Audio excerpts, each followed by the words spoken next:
जी हाँ दोस्तों, गाने के लिए इवेंट कराने के बाद भी फ्लॉप रहे खेसारी लाल यादव। इनका कल गाना आरजे म्यूजिक के यूट्यूब चैनल से रिलीज़ किया गया था, साड़ी के प्लेट, और इसके लिए खेसारी लाल यादव ने एक इवेंट भी ऑर्गेनाइज किया था। भाई साहब, इतना प्रमोशन करने के बाद भी साड़ी के प्लेट सॉन्ग फुस हो गया।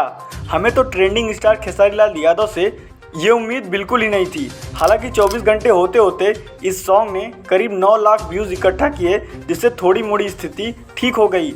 सच पूछो तो ये गाना एवरेज लेवल का है। मतलब मैं जब इस गाने को सुना, भाई साहब मेरा हार्ट अटैक होते होते रुक गया। कोई ऐसा भी गाना बनाता है क्या? और कहते हैं पावर स्टार पवन सिंह को टक्कर देना है।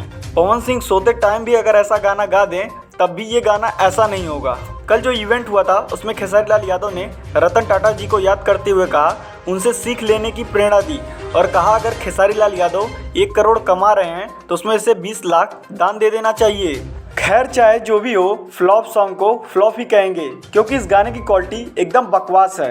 तो चलिए आज के लिए बस इतना ही। मिलते हैं आपसे नेक्स्ट वीडियो में। हमारी वीडियो पसंद आई हो तो लाइक शेयर सब्सक्राइब करना ना भूलें।